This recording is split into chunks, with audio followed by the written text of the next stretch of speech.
Hello. Okay, magandang umaga ulit mga kapatid at aming mga bisita ngayong umaga.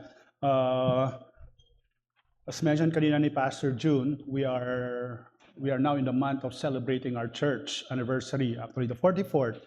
And there could be no better time but for us brethren to be refreshed of our church covenant.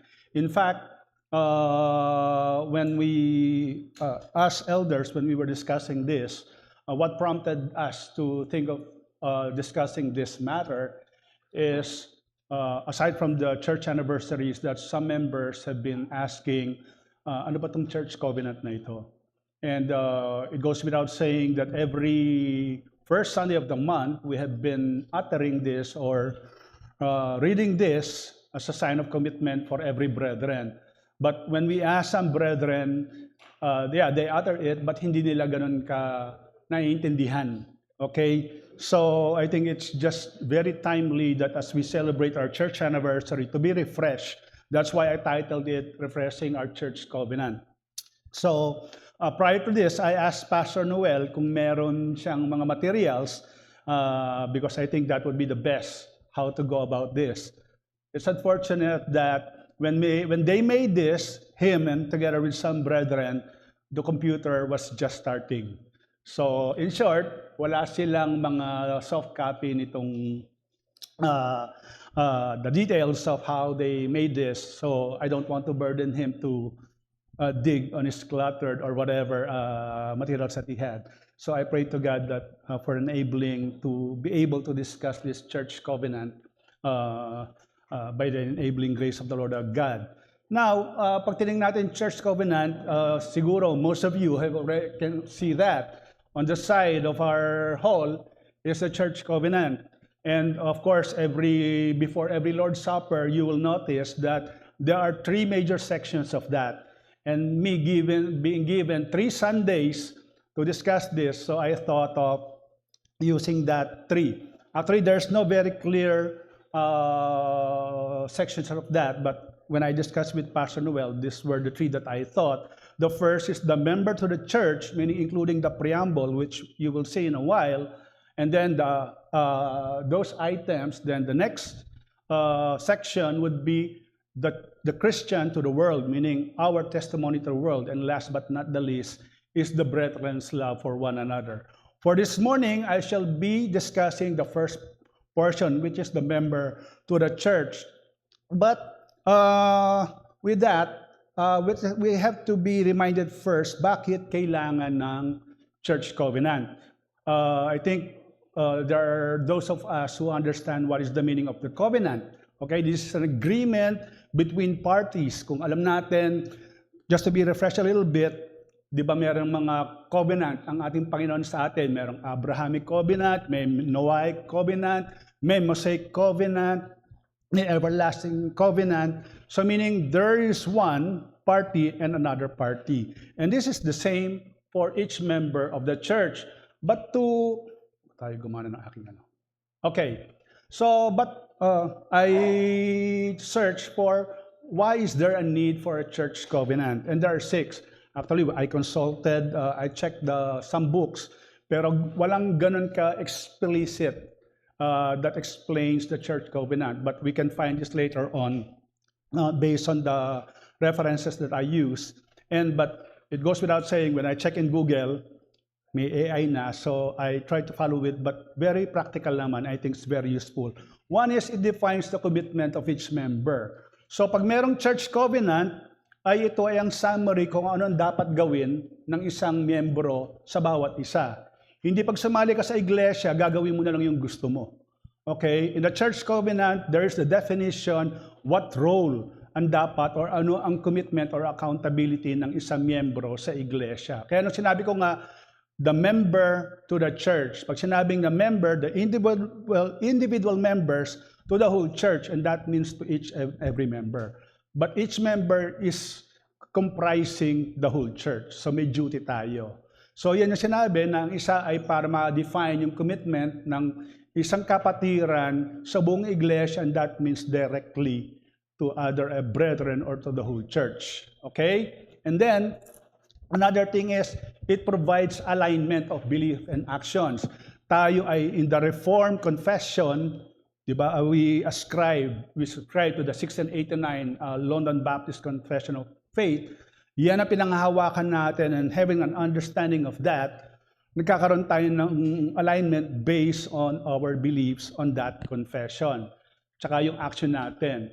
And then, another thing that having a church covenant is, it creates mutual accountability among members. Gaya ng sinabi ko kanina, hindi pag nagmiyembro ka ng Grace Baptist Church o namang iglesia, pwede mo nang gawin yung gusto mo. No, that's not the way a member of a church should behave. Meron ka dapat accountability sa kapwa mo miyembro. And then, by having an alignment of beliefs, especially in adherence of the doctrines and the confessions, nagkakaroon ngayon ng unity ang mga miyembro. Hindi tayo loose canon dito, hindi kung ano na lang magustuhan mo, because we follow to one confession or we believe in the covenant that we agreed to. And then, it provides guidance pag merong mga sigalot na nangyari sa iglesia. And as we have been taught many times, there is no church that doesn't undergo conflict. So by having a church covenant, ang tinuturo nga niyan, kung matatandaan nyo, which we will tackle on the third Sunday, is yung pag mayroong mga issue ay kailangan ready na tayo or willing makipag-ayos sa bawat kapatiran. So, yun ay kung kinakailangan lamang. And I believe this church is not defined by full of conflicts. We cannot deny that, we don't deny that, but it's very important na meron tayong covenant na pinangahawakan kung paano natin ikukondak ang sarili natin. And last but not the least, it encourages spiritual growth for all members. So gaya sinabi ko, of course, meron tayong Biblia, meron tayong confession, pero iba yung meron talagang covenant. Having been exposed to different churches, even our private discussions, even my classmate pastors, there are still churches who don't have any church covenant. And we are grateful that Grace Baptist Church has one. So salamat sa Diyos sa mga ginamit niyang mga kapatiran, led by Pastor Noel, and of course the brethren many years ago, that we now have this church covenant that we can always return to and we can use in our walk as members of Grace Baptist Church and as our relationship to one another. So again, it is a great blessing when the faithful church in Christ is bounded by a church covenant. So this is just a briefer why there is a need for a church covenant in the church. Now, zeroing in to what is written in our church covenant, let's look at what I consider the preamble. Kasi ito yung pinaka-opening natin siguro nababasa natin to. We always read this at the very start before our Lord's Supper. And if I may read, sinasabi nga, having been led as we believe by the Spirit of God to receive the Lord Jesus Christ as our Savior, and on the profession of our faith, having been baptized in the name of the Father and of the Son and of the Holy Spirit, we do now in the presence of God and of angels most solemnly and joyfully enter into covenant with one another as one body in Christ. Kanina nga, nung dinidiscuss ni Pastor June, the very first, yung kanyang theme for the whole November is the unity of the brethren. So ayan, malinaw na naka-stipulate yan sa preamble ng covenant ng Grace Baptist Church. By the way, as I mentioned, this is a refresher to all members of this church. And for us visitors, it provides you a glimpse of what this church is being guided with this church covenant. So, magkakaroon kayo ng idea na pag kung halimbawa dumating ang punto na kayo ay tawagin ng Diyos na magpabautismo at kilalanin ang iglesyang to para kayo ay maging kaanib, ito ay binibigyan na kayo ng pagkakataon na makita ano ba ang mga gumagabay sa mga miyembro ng Grace Baptist Church. So having said that, with this, what I call preamble, I don't know if we call it that way, I look at the 1689 London Baptist Church of Confession. Kung nabasa nyo na yan, Makikita nyo sa chapter 26, which I think may be one of the basis of this opener of GBC's Church Covenant. Anong sinabi doon? Sa paragraph number 5, in-skip yung mga first portion, but this is what it says. Those that are given unto him by his Father, that they may walk before him in all the ways of obedience, which he prescribed to them in his word. Those thus called, he commanded to walk together. So malinaw yun, no? Together. Walk together in particular societies or churches for their mutual edification and the due performance of that public worship which he required of them in the world. So pag tinignan natin, kaya ko in-underline yung walk together and mutual edification, it means lahat. Hindi lang isang miyembro. Okay? Kailangan sabay-sabay ang mga miyembro ng Grace Baptist Church na ipatupad kung ano yung mandato ng iglesia at ano yung mga nire-require sa bawat miyembro. So 1689 LBCF, chapter 26, paragraph 5, has a very clear manifestation of that. So i-expound natin to, no? Sabi kaya nga, members of the church are designed to have fellowship with one another as commanded by the Lord. Kaya nga doon sa Hebrews 10:25, do not forsake the assembly. Meaning, yun ang design ng church. It's not alone, it is designed to be corporate. And being a part of a corporate group, meaning, yung binanggit ko kanina, nung rational ng church covenant, meron tayong duty para makalakad tayo ng sabay-sabay. Okay? So, to expound on that, when we talk about fellowship, sinabi nga ni Paul sa 1 Corinthians 1:9, God is faithful by whom you were called into the fellowship of His Son, Jesus Christ and Lord our God.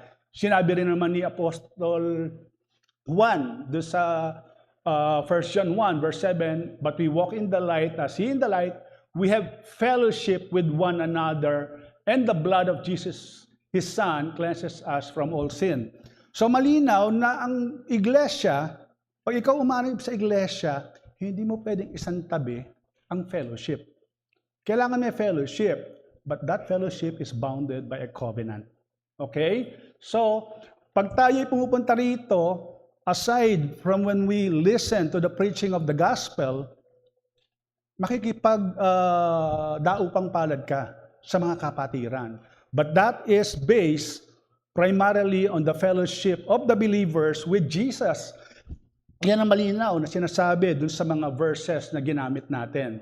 We have to make sure, I use this passage, I'm not sure if these are actually the basis of that covenant, that preamble, but there are a lot of passages that you can quote, but I am very sure that these passages encompasses what the believers should be when it comes to fellowship.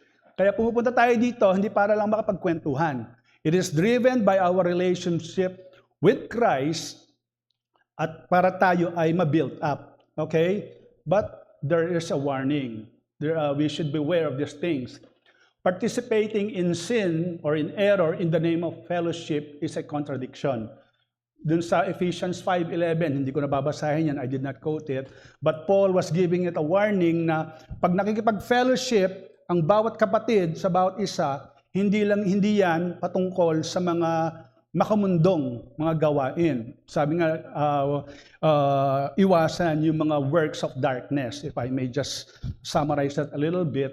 So, pag alam natin, maraming iglesia, they join the fellowship, well, hindi naman masama, yung iba for pleasure or leisure. But that is not the fellowship that is being reminded to us whenever we are gathered together.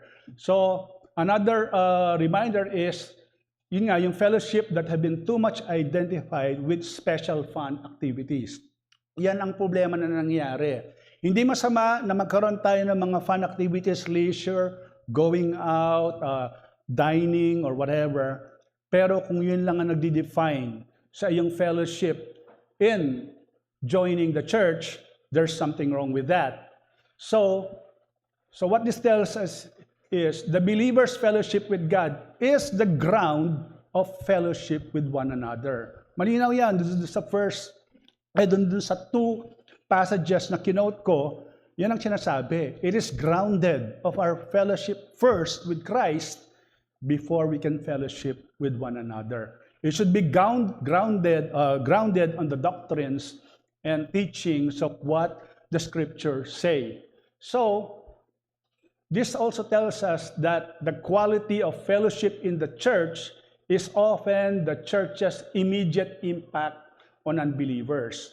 Pag nakikita ng mga dumadalo sa ating mga bisita, lalo ko itong mga hindi pa mananampalataya o kahit sa mundo, makikita nila yung fellowship ng bawat kapatiran.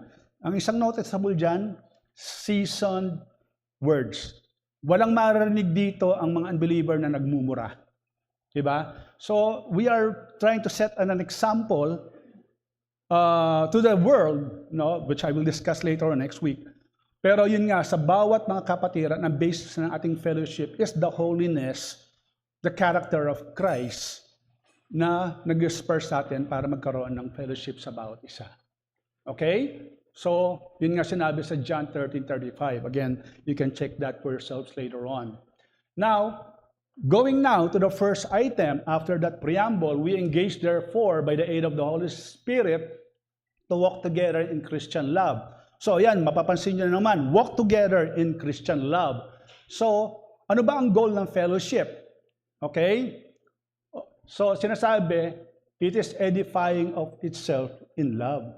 Kaya ka nakikipag-fellowship dahil yung sa pag-ibig na pinamala sa iyo ng Diyos ay para ma-build up ang mga kapatiran. To edify, yan ang ibig sabihin ng edifying. It's a building up. Okay? Sabi nga ni Paul sa Ephesians 4:16, from whom the whole body joined and held together by every joint with which it is equipped, when each part is working properly, makes the body grow so that it builds itself up in love. So it's love that fuels, it's love that spurs ang nagtutulak sa mga kapatiran. Kaya tayo nag-engage with one another. Ang pag-ibig na yan ni Kristo, imagine kung si Christ, nung nagmi-ministeryo siya, ay lagi siya nakikipag-engage sa mga tao dahil mahal niya yung mga kaluluwang yon, kahit makasalanan. Ganon din dapat sa atin, kaya tayo nagka-fellowship, hindi lang puro fun. Kaya nga yung may warning dun beware kung fun lang ang layunin nyo sa iglesyang ito. This church is not designed for fun. We may have fun, but that is just providential. Hindi yun ang numero unong layunin ng iglesyang ito. Okay? And every part has its share that supplies to the total growth of the body. By the way, ang isang major reference ko rito, aside from LBCF, but the teachings that I have in ecclesiology in GMA. So it's very rich in teaching, which I use mainly, and Pastor Noel is the one who wrote all of those handouts. Okay, lest you think that it is my own no. But I use also some books. Okay, so again, every part has its share that supplies to the total growth of the body. Yan nga yung tatalakayin sigurado ni Pastor John, although 1 to 6 lang yung ating magiging series for this month. But I think it goes without saying that we have heard messages about this over and over again. But quoting Paul in Romans 12, verses 4 to 6, this is what he said. For in one body we have many members, and the members do not all have the same function. So we, though many, are one body in Christ, and individually members of one another, having gifts that differ according to the grace given to us. Let us use them. Okay? Pag sinabing let us use them, when you engage in fellowship, ginagamit mo yung gifts mo. Hindi ka nakatunga nga lang dito, naging miyembro ka na, as I always use an example, SSS, saved, seated, and satisfied.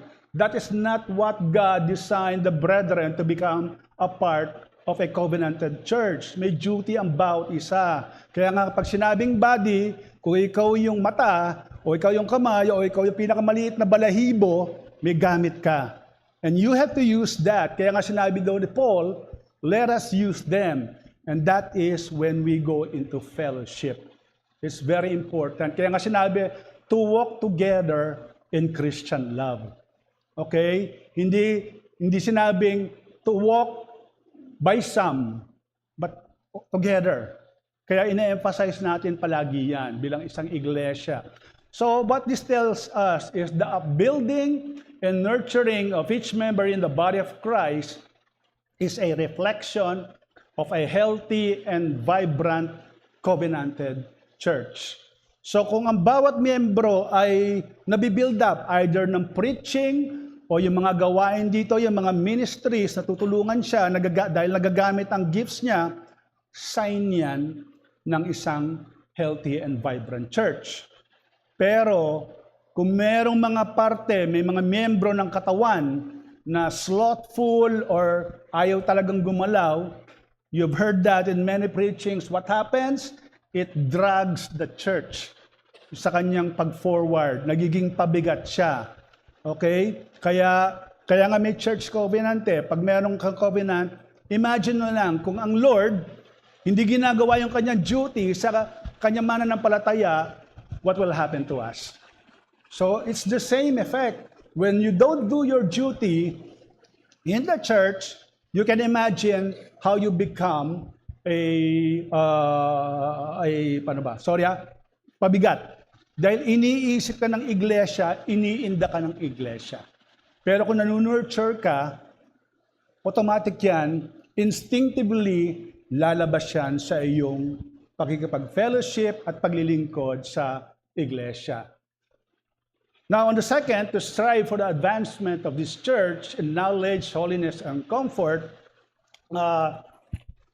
itong sinasabi, bakit kailangan nating magsumikap para sumulong ang ating iglesia sa kaalaman at sa kabanalan at para maging comfort din. Ano ba Tagalog sa comfort?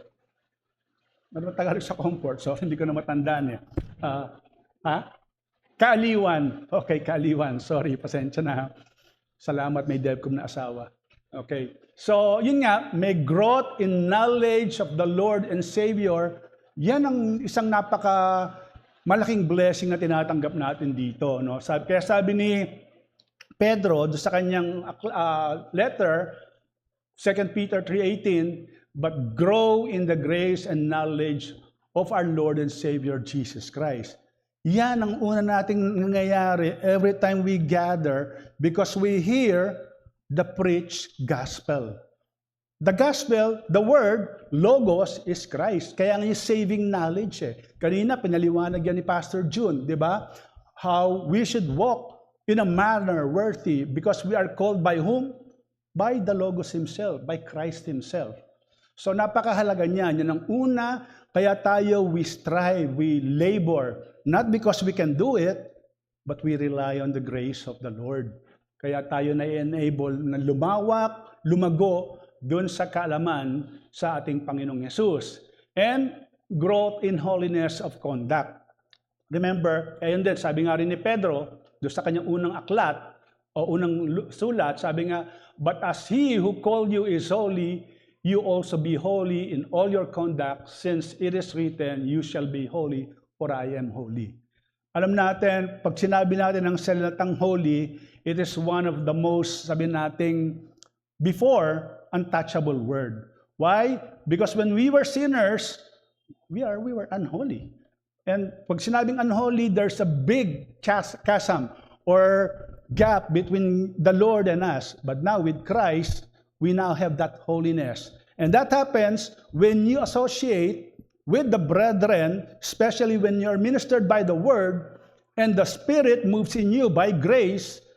That holiness is manifested when you are member of a covenanted church. Kaya sinabi nga ni Peter now, we have to be holy because that's what God demand from His constituents. It's the holiness only found in the Savior Himself, in Jesus. And also yan, itong isang pinakahinahanap, which is not wrong itself, a comfort for brethren. Sabi nga doon sa, 2 Thessalonians yan, walang 5 Thessalonians. Hindi ko na nabago, sorry. 2 Thessalonians siya, no? I think it's second. I use the New King James Version because mas maganda yung pagka-translate niya. Therefore, comfort each other and edify one another, just as you are also doing. And then in verse 14, comfort the faint-hearted, uphold the weak, and be patient with all.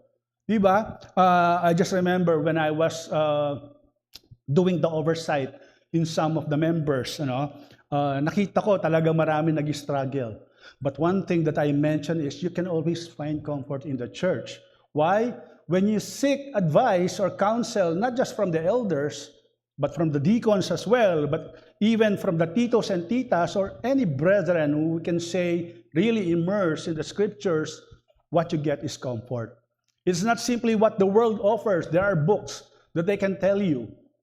There are those, sabihin natin, mga counselors, unbeliever counselors. I'm not saying that they are bad, but you see their limitation. But when you hear the counsel based on the scriptures to your concern, you will see how profound it is, how promising it is. Why? Because it is rooted in the scripture where the elders or the officers or the mature members are grounding themselves into. So pag nakita mo, ito yung sinasabi ng ito yung sinasabi ng salita ng Diyos. So that is there where you find comfort. Hindi na yan very practical na mga counsel or advice na makukuha mo, but based on what the scriptures say. So yan, kaya napakaganda na sa iglesia ay pinapagpatuloy ang pagsulong ng karunungan, ng kaalaman, ng kabanalan, at ng kaaliwan ng mga miyembro when you are a member of a church. So, a covenanted church who strives to grow in the saving knowledge of Christ that leads to holiness is a refuge of comfort for all saved sinners. So, pag pumunta kayo dito, hindi sinasabing masasolve lahat yung problema nyo. But rest assured, makikita nyo ang pinanghuhugutan, kalimitan, if not all the time, ay yung salita ng Diyos. Okay? Now, next is to promote its prosperity and spirituality. Ako, nung una ko mabasa ito, bago ako dito sa iglesyang ito, ano ba to, yung yayaman ba or whatever, but that is not what this item is telling, and of course, spirituality. So, ibig sabihin nito is growing in Christian graces and maturity. Okay? So, it's not, well, hindi rin masama na pagpalain ng Diyos ang iglesia natin. We are witnesses how the Lord has really been faithful in the provisions that this church has been receiving.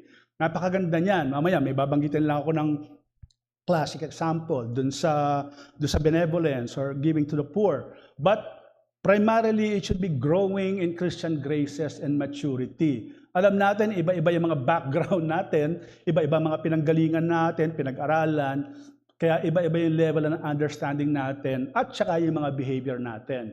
No? Sabi nga ni Paul, again, sa Ephesians 4:12, to equip the saints for the work of ministry, again, for building up the body of Christ until we all attain to the unity of the faith and of the knowledge of the Son of God, to mature manhood, to the measure of the stature of the fullness of Christ. So malinaw, no? Gaya ng sinabi ko, iba-iba ang background natin, bata, matanda, pero same gospel is being preached every now and then. Sa ministries, we encourage everyone to participate, to be part of, dahil sabay-sabay nga mag-grow. Kaya by having participated in such events or ministry of the church, what happens?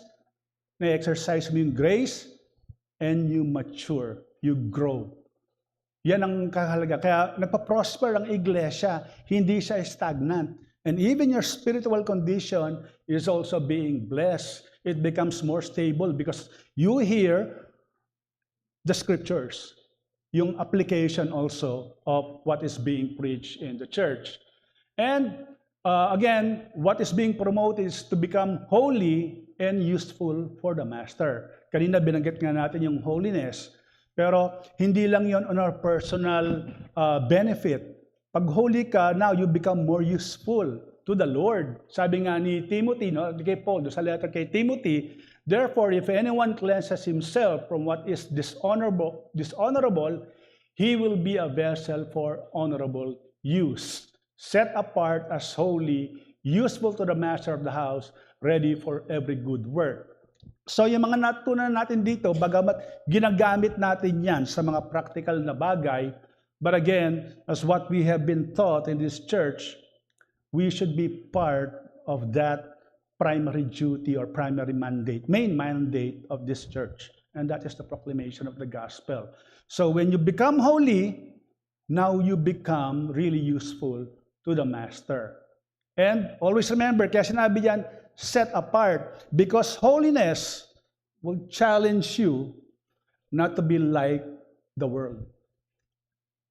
But it's unfortunate na maraming professing, kanina nga, if I may use, evangelicals, ay sabi nga ni Pastor John kanina, 2007 ba yun, Pastor John, yung survey? O 2008, mataas-taas pa yung number na ngayon. But you talk about 18 years now, you can just imagine, malinaw yan sa trend, nagdi-decline yan. People, professing Christians, have become so immersed in the world. And the holiness, you will see, is really rapidly eroding. So, how can you serve God kung kapareho ko rin lang ng mga unbelievers? Okay? So, a church honed in the grace of Christ shines bright in the world when its spiritual distinction is matched by practical application.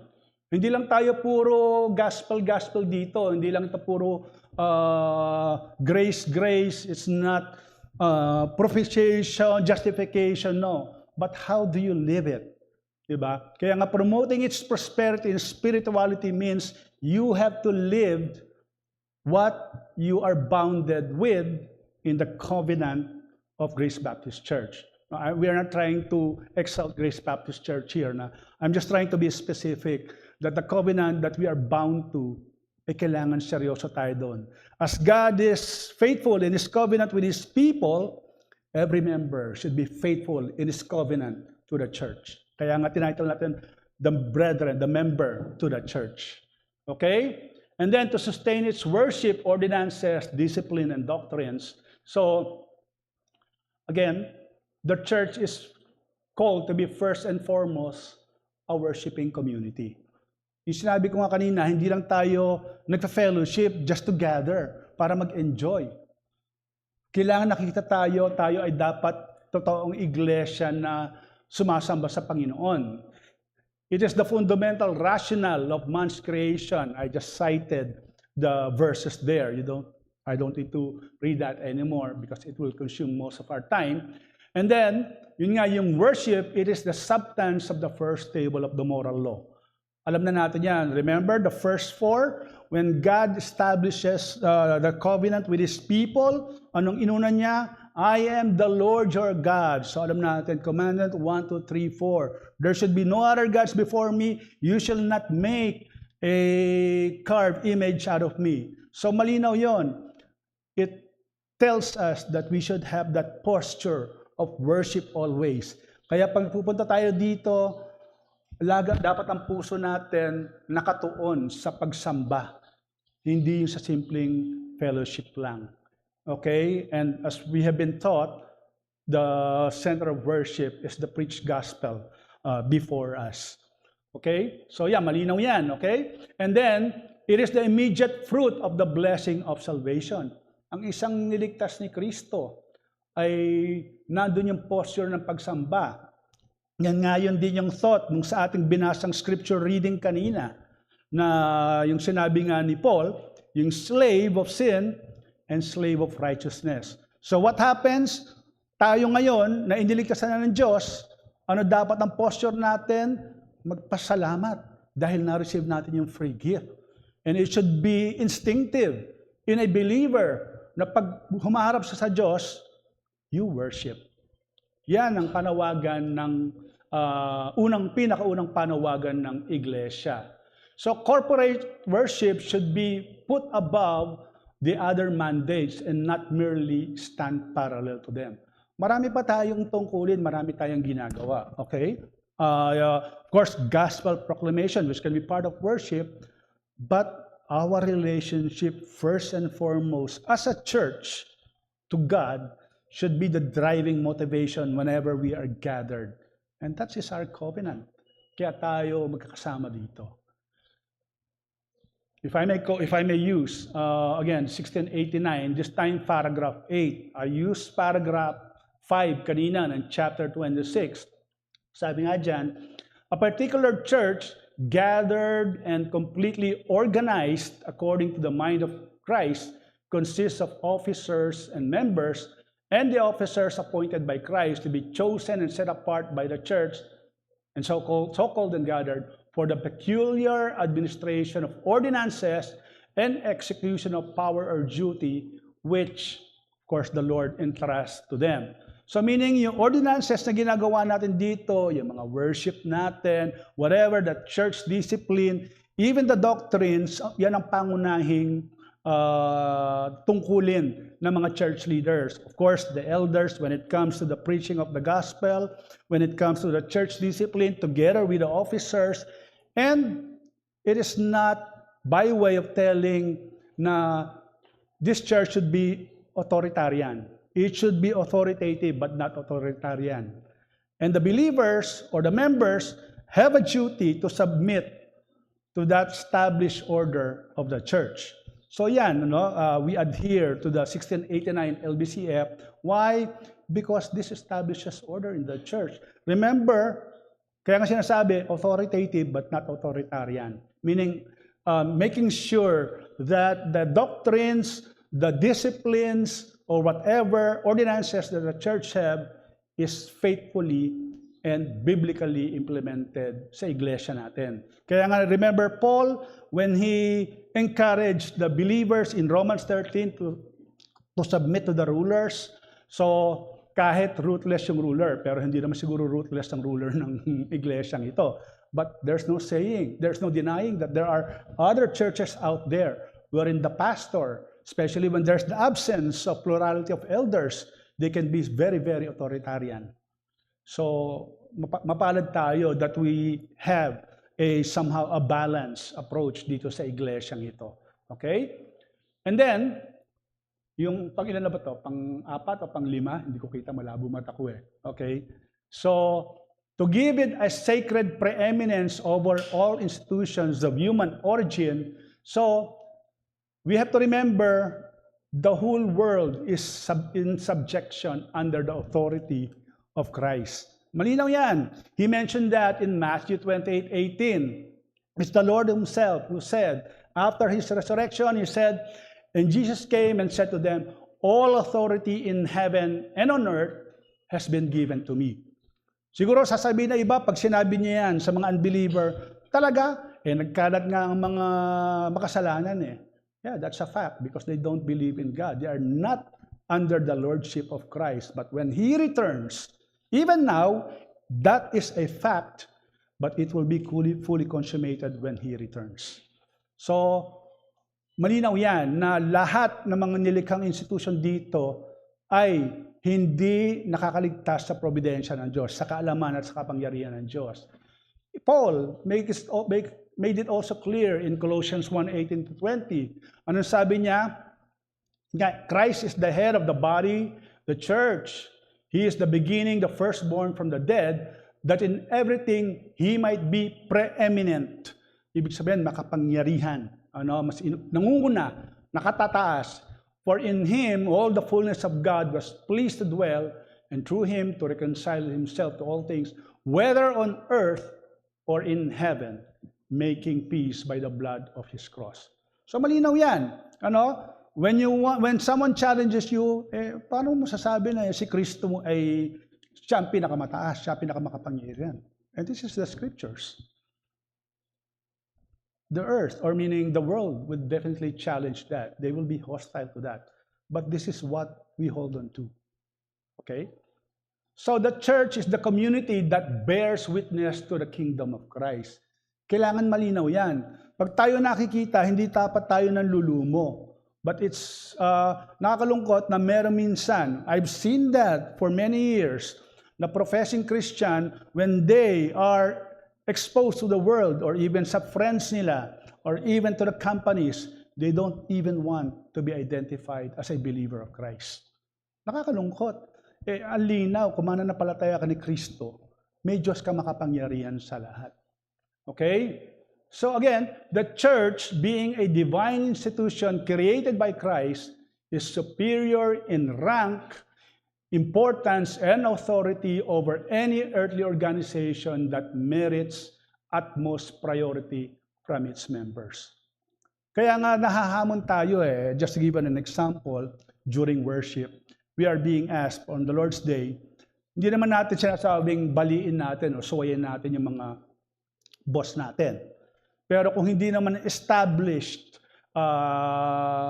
policy ng company na mag-work ka ng Sundays, hanggang Friday ka lang, but the Lord asks you to work on Sundays, now you will be challenged. Sino ba mas makapangyarihan? Ang Diyos ba o siya?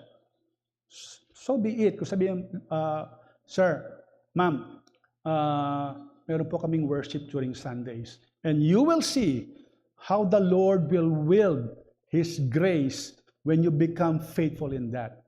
And that is giving a sacred preeminence over all institutions na ginawa ng tao. I personally have experienced that many times. I'm not trying to exalt myself. Many of my customers before trying to set a meeting, even Saturday, Sunday.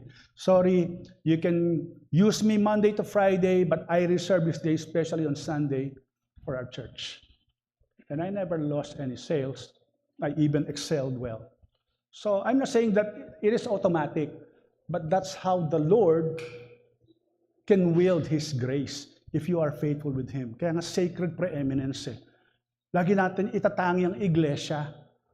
Okay? That's not being fanatic, but being faithful as grace enables you.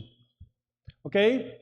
We're down to the last one, but I dissected it into two. To contribute cheerfully and regularly for the support of the ministry, the expense of the church.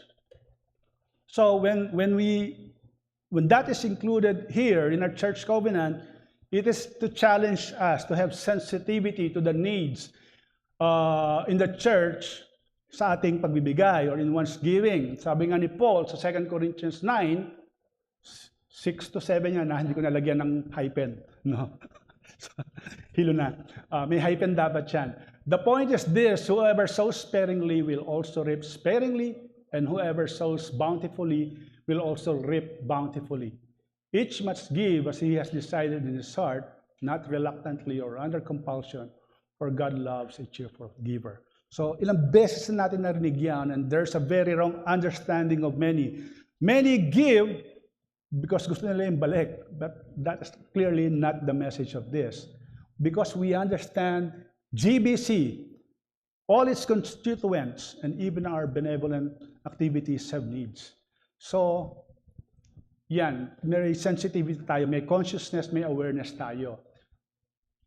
I just cited 1 Chronicles 29. This is the time when David, yung temple, i-build up na. Remember, that was Solomon. What happened? All the constituents joyfully gave their properties, meaning their possessions, very cherished possessions, from the leader. Remember David, ang dami niyang binigay. And then, yung mga leaders pa niya, yung mga fathers, and then down to the last member. They were giving everything to the church coffer. That's what a blessed congregation does when they are really blessed by the Lord. So, awareness of the practical concerns of those who minister the word, yan din ang sinabi, meaning the ministerial occupation with the word and prayer. We're not saying that ang priority ay ang preachers. Okay? But malinaw naman yan kung bakit sinabi ni Paul yan, meaning those who preach the word should live by the word. So, it doesn't mean that only the preachers, but everything, all the ministries that converge together to accomplish the mandate of the church. So, generous contribution from brethren provides a healthy nutrition for the church mandate of gospel proclamation. Meaning lahat yan, nagtutulong-tulong. Ginamit ko nga yung si David. Diba? David, even the fathers, even to the last member, everyone was joyful when they're giving. Why? So that the kingdom can march forward. And here, this is kadugtong to nung last point. So the relief of the poor and the spread of the gospel to all nations. So you see how our brethren crafted this. When we give, it is simply for the proclamation of the gospel. Benevolent acts are given as imperatives and matters of apostolic instruction in the New Testament. That's how Paul wrote many of his exhortations and in his letters. So sabi nga, the church has the obligation of helping the needy. Sa James, sinabi niya yan when he was expounding the works of the faith. Binabalance niya, no? Hindi yan yung iba pinagkokontra yan, but that's not the message of that. Meaning, pag may kapatid na nangangailangan, if a brother or sister is poorly clothed and lacking in daily food, and one of you says to them, go in peace, be warm and filled, without giving them the things needed for the body, what good is that? Parang nangaasar ka lang. There should be the practical working of your faith, especially to the needy. We are composed here of members. May mga talaga nakakaangat at meron namang sabi natin kulang. But I'm pretty sure that most, if not all of us, are witnesses of the generosity of the members kung saan nakikita natin nadadamayan yung mga kapatid natin. Yan din yung sinabi ni John, ano? Banggitin na lang natin, yung mga world's good ay binibigay dun sa mga nangangailangan. So, again, mahalaga ang pagbibigay or yung kabuting loob. Benevolence is to have an extensive reach, but remember, the priority is the brethren, the church. Kaya nga sinabi doon, no? Your brother, if a brother, doon sa 1 John, sinabi, sees his brother. It emphasizes it's within the church. Yan ang priority. Okay? But at the same time, it extends to the universal church. Hindi lang sa local church. So nakita na natin yan. We have this HDR, yung pinaka-recent na nangyari doon sa Ribac, Luzon, the victims of the earthquake in Cebu. When we rallied for donations, we were able to raise 170,000. This church was supposed to be the highest. Meron lang tumalo ng 1,000. Dapat pala hindi ko muna in-advertise. But meaning, we are witnesses of the generosity of this church. So salamat sa Diyos, it's very vibrant when it comes to giving. So, let's remember that care for the needy brethren is a test of genuine faith and love. Okay, giving. As we always heard, you can give without loving, but you can never love without giving. That's very clear. And but another point, but the gospel, kaya nga sinabi, no, nakalagay doon, the spread of the gospel to all nations. The gospel must remain the major issue of the poor. Yan nga yung sinabi ni Luke, doon sa Gospel of Luke, kung saan ang Panginoong Jesus ay nagmiministeryo sa Jerusalem. Sabi nga, the Spirit of the Lord is upon me because He has anointed me to proclaim good news to the poor. So ibig sabihin na andun ang primacy pa rin ng gospel. Benevolence is there, but it should never be the main thing, but the gospel. Yun din ang sinabi nga doon sa Matthew 5, the poor have good news preached to them. Okay? This highlights the primacy of the gospel always. Benevolence is good, but giving benevolence is an inseparable partner of the church gospel proclamation, but it always ranks second or second fiddle. Hindi niya masasapawan ang pagpapahayag ng salita ng iglesia.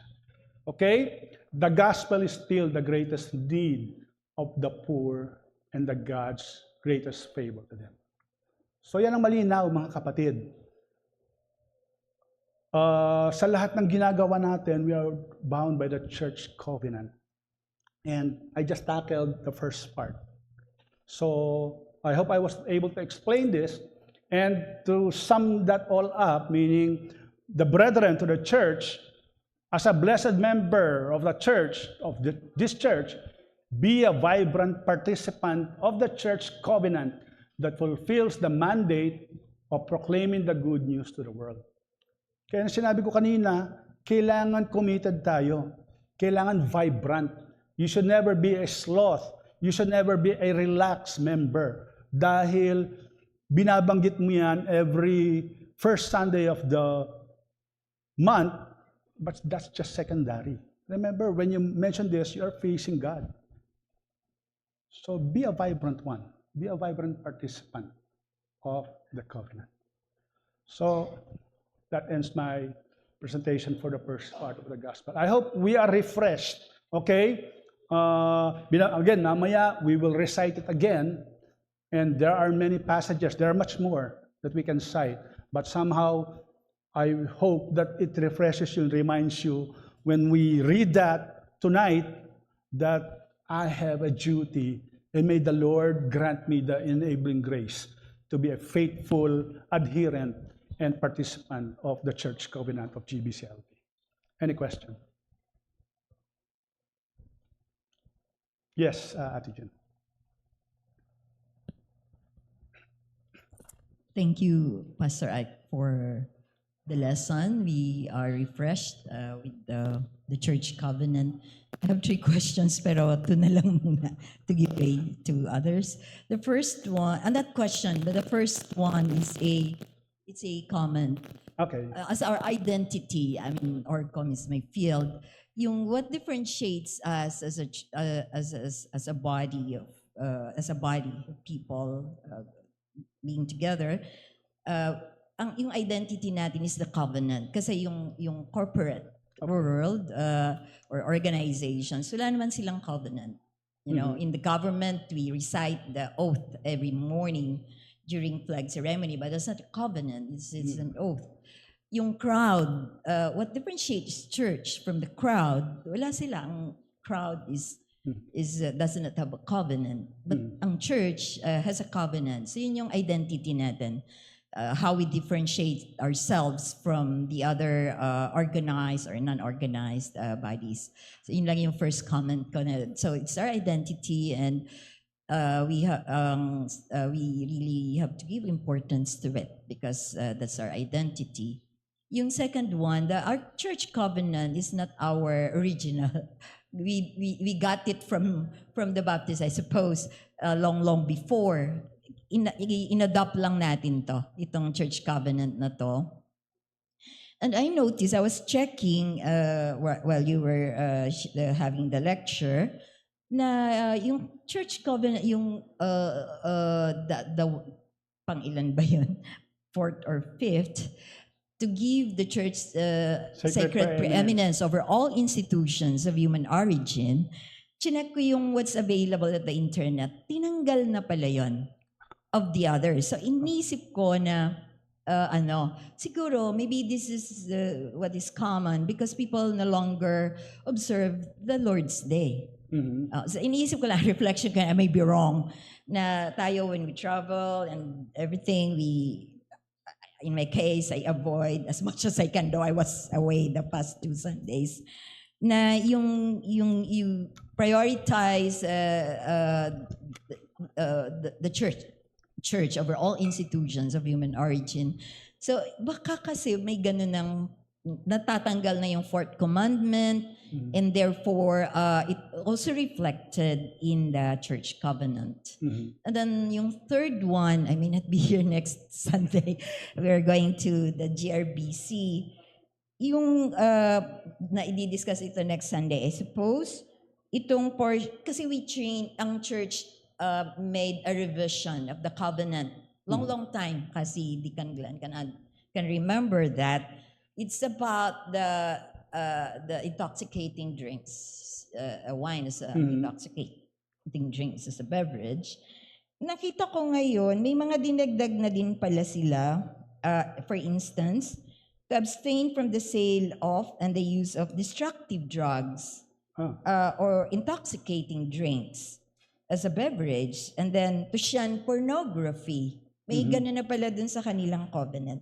So ang question ko dun is, are we going to reflect on our church covenant and make, that's a question, yung sa the third one, to reflect and keep this covenant? Is there a need for us as well to look into the maybe not advances, the revisions made, given the particular context where maybe pornography is very maybe even some churches may be guilty of without discipline on this aspect.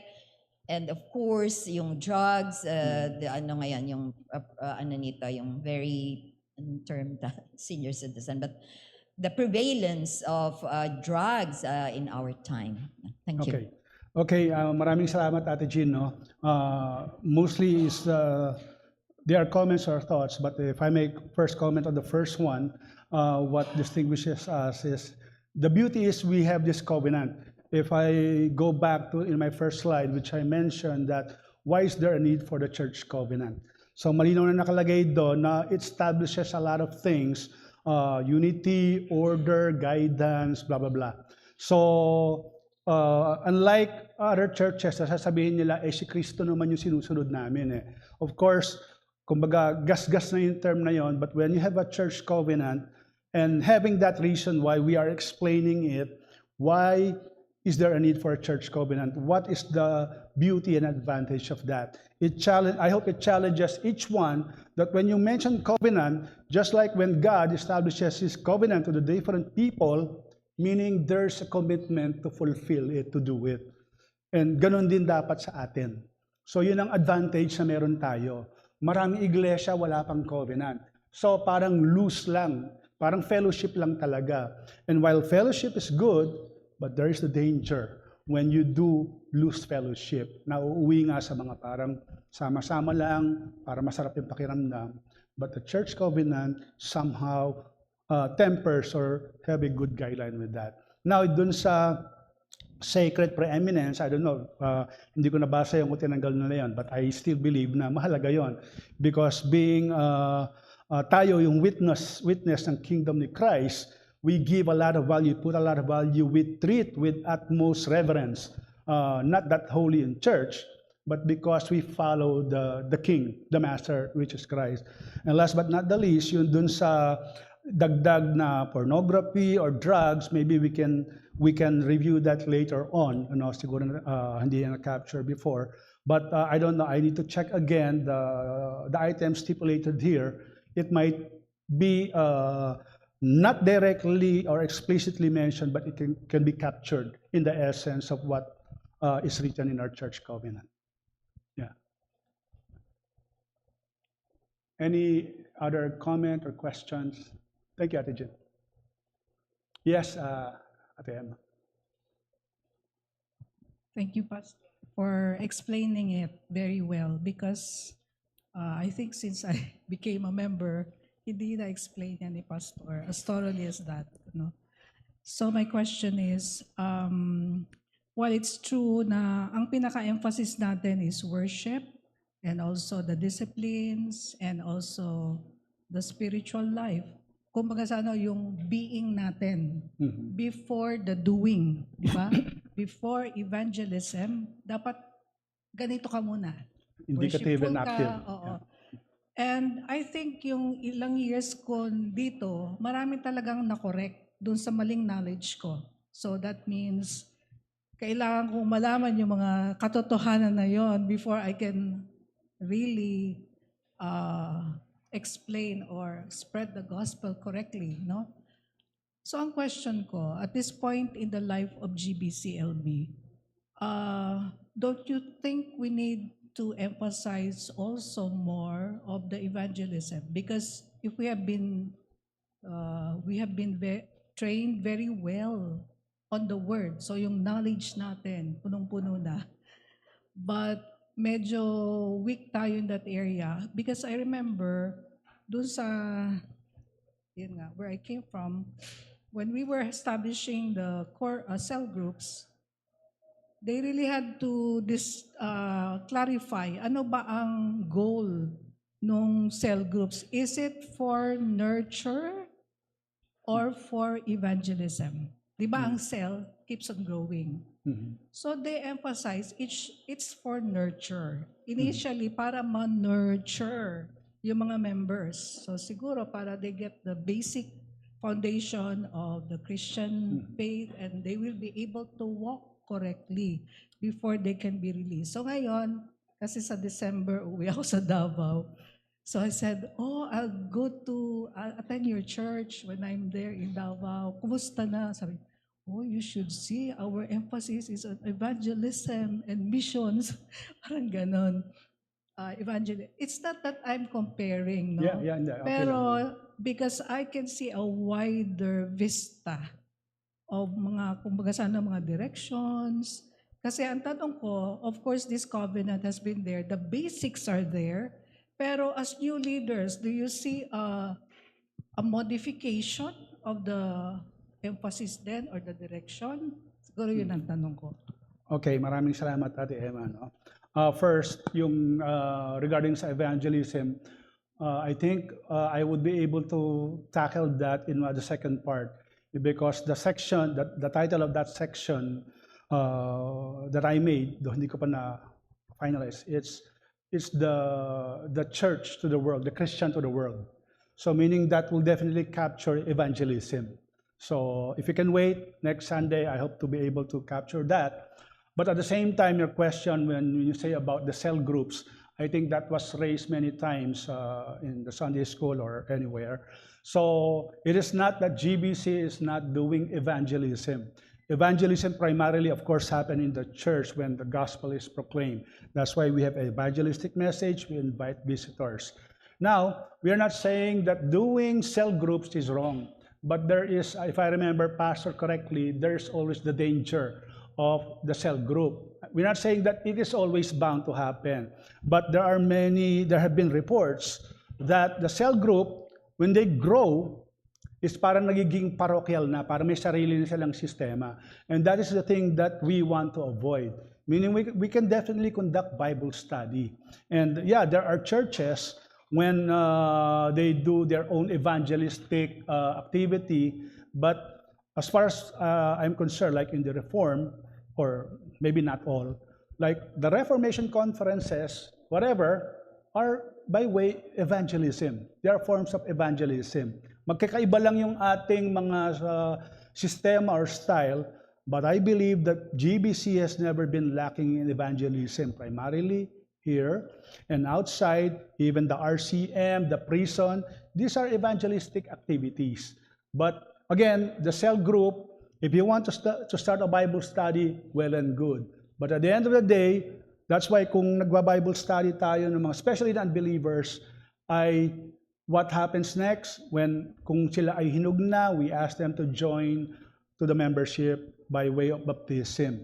So nagiging part sila officially ng body. So those are parts of evangelism.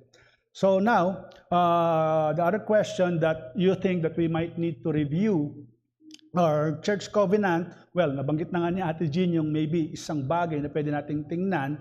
So that will be subject to the discussion of the brethren, of the elders. But it goes without saying that when it comes to those cell groups, we are not really encouraging it because I think the church has not been lacking when it comes to doing evangelism or evangelistic activity to the world. Yeah, that's my understanding. And as far as I remember, Pastor Noel explained it. Again, no one is prevented to conduct a Bible study. But be conscious of the danger when sabihin mo, okay, meron na akong cell group and ends up para bang medyo distinct na yung cell group na yun. Kasi may danger talaga. It's not wrong, but there's always the danger lurking. Okay? Two questions. Sorry, I consume a lot of time. Thank you, Ate Emma. Salamat, Pastor, for the lesson. This is really very helpful. Yun pong, like any other or perhaps similar church documents, ito pala ating Baptist LBCF, yung confession 1689. is, covenant has gone through many changes since it was first drafted in the mid-19th century by a respected minister by the name of Brown. Anyway, one of us, katulad po na nabanggit ni Sister Jean, there have been changes. Like in the original document, I believe it was stated na the use and sale of intoxicating drinks should be avoided or totally, that we should abstain from such. And I think if you remember, I think the way it is worded in our covenant is that it's mainly the abuse of intoxicating drinks and beverages. Another thing that apparently has changed through more than a century is that yung dinagdag na to give the church a sacred preeminence over institutions of human origin.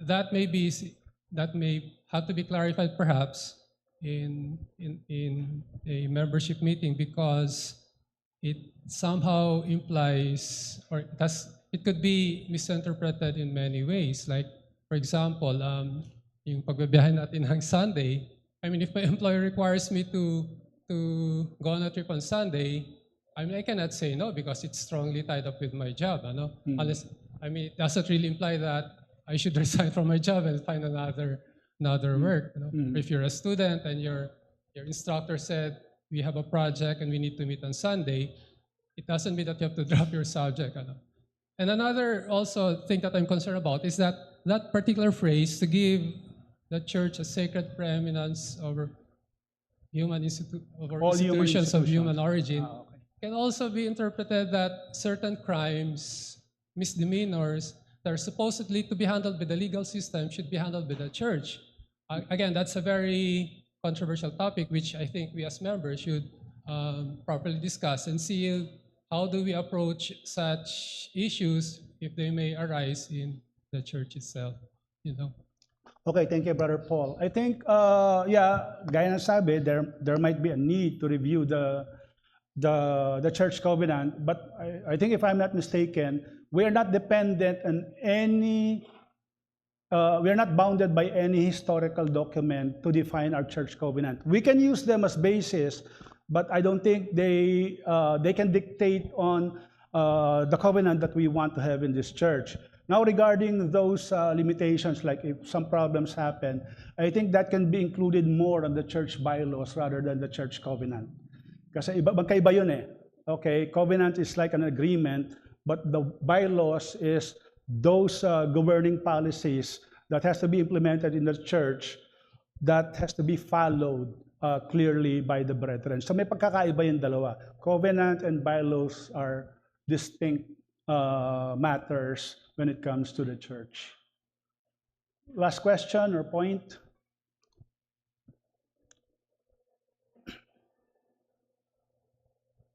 Wala na? Okay, wala na? Okay, kung wala na, siguro maraming salamat. Mag-close tayo sa panalangin.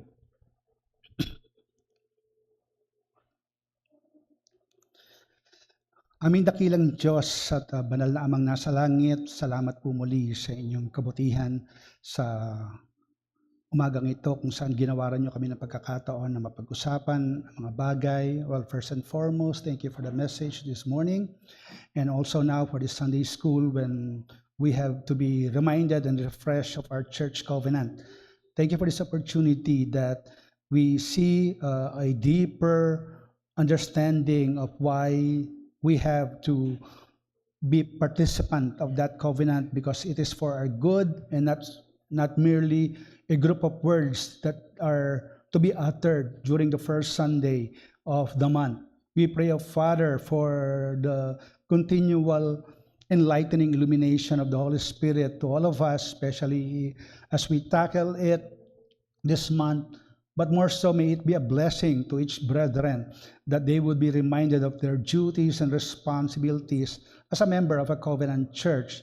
And all of these are truly grounded in the Lord Jesus, because we are the only organism, we are the only institution that He created that is above all human origin organizations in this world. And that is indeed a great blessing for us, not to bring us into haughtiness or arrogance, but to have that posture of gratitude and worship before you.